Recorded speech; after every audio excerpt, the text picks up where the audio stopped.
叶晨与林婉儿返程一切顺利，飞机8点半准时起飞，抵达金陵的时间是上午11点整。中午时分，两人赶回紫金山庄。这一路，林婉儿全程都捧着普茶之母的幼猪，一刻也不敢放松。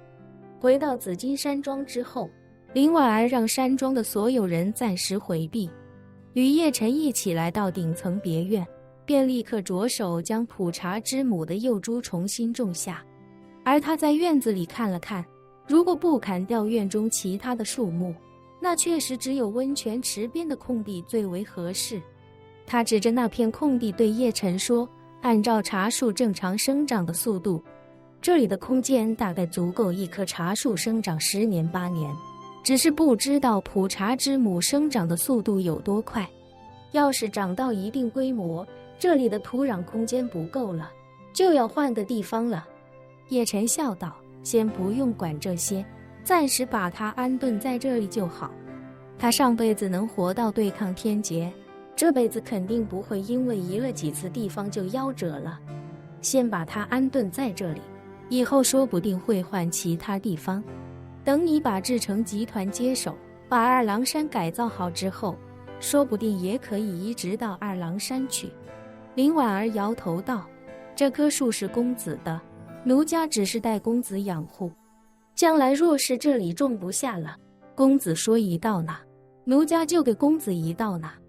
叶晨认真道，你与他相伴时间最长，将来去哪里种，就由你来决定吧。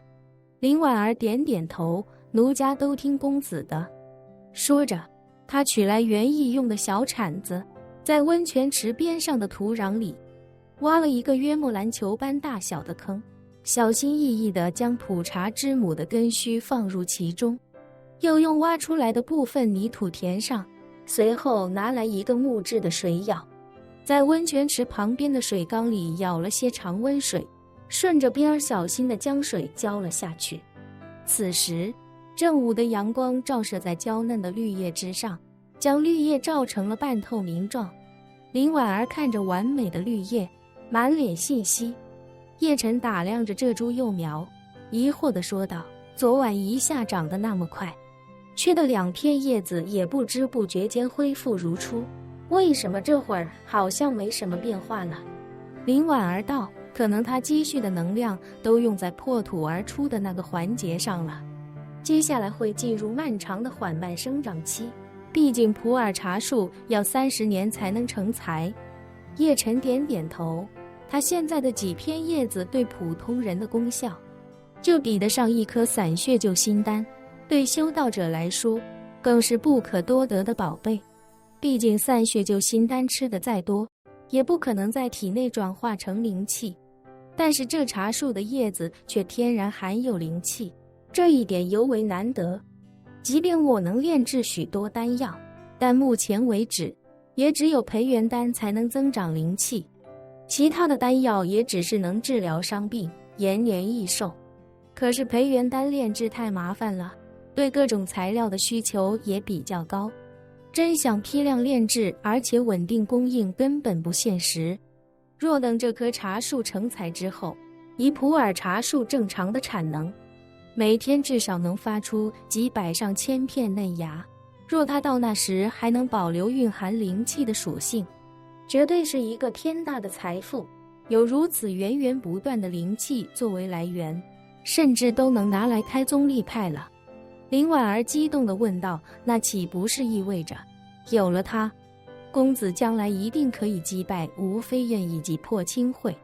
叶晨认真道，吴飞燕个人实力很强，毕竟是已经开了泥丸宫的，我与他根本不在一个境界，再给我20-30年时间，我可能也未必是他的对手。但有这棵茶树在，起码可以批量培养出一批像4大伯爵那种实力不俗的修道者。如果赢不了质量，就拼一拼数量。人海战术虽然落后了一点，但也不是没有赢得机会。林婉儿轻轻点了点头，看着那株幼苗感叹道，现在就看它能不能快些长大了。叶晨微微一笑，平常心吧，他有他自己的造化。说着，叶晨又道：“对了，林小姐请孙老先生来一趟吧，跟他聊聊监控的事情。”林婉儿站起身来道：“公子稍等，我给老孙打个电话。”很快，身体状态年轻不少的孙之栋便一路小跑的来了顶层别院。一进院子，他便恭敬地说道：“小姐，叶先生，您二位找我有什么吩咐？”林婉儿道：“有没有办法在不惊动任何人的情况下，调集滇南这几天的所有监控？”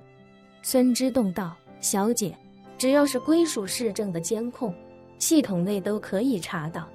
我的权限高，可以做到无痕调取。您只要告诉我需要调集哪里的监控即可。”林婉儿点点头，回想吴飞燕是昨天清晨时分出现在龟背山上的，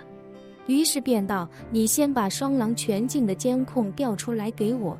好。孙之栋道：“小姐稍等，我这就安排人准备。他们会用专线把所有视频内容转存到一个云服务器上，转存完之后，您就可以在服务器上随意查看了。”林婉儿满意的微微点头，道：“你快些去办，我等你消息。”孙之栋立刻道：“好的，小姐，我这就安排。”与此同时，在10万大山的中部，一条蜿蜒如长龙般的高速公路穿插在无数大山之间，一辆越野车正在山峦之间高速穿行。开车的女人表情严肃，双手紧握方向盘，明显有些紧张。但她紧张却不是因为驾驶经验不够，而是因为这周围的环境所带给她的越来越强的熟悉感。开车的女人便是吴飞燕，她虽然已经很多年没来过10万大山，但对这里依旧了如指掌。当年这里就是一个大自然鬼斧神工的巨大迷宫，挡住了围剿他和林主鲁的清兵，也给他们带来了一场难得的机缘。只是现如今，这原本寸步难行的10万大山，如今已经被这条高速公路彻底贯通，无数隧道与桥梁一起将这里与外界紧密联系起来。不过，高速公路虽然能够改变10万大山的交通，却改变不了10万大山的特殊地貌。这里自古以来就群山林立，地广人稀，交通极其不便，往往翻过几个山头才能看到一座村落。有的村落里的人一辈子也不曾出过自己生活的大山半步。而这些年，随着经济的不断发展，城市化的不断推进，许多世代居住在山里的山民也早已经逐渐迁出大山。现在山里的人口反而比吴飞燕与林主鲁的世代还要少。此时，吴飞燕的车刚刚开过一个服务区，但他并没有选择停下，而是在继续行驶了10多公里之后，将车靠边停在了应急车道上。将车停稳之后，他缓缓走下车，站在路边向远处眺望片刻，口中喃喃道：“就是这里了，师尊，飞燕回来看您了。另外，我的新频道历史印记馆需要你支持，欢迎观看。”本期视频结束，欢迎订阅我的频道，这样就不会错过精彩内容。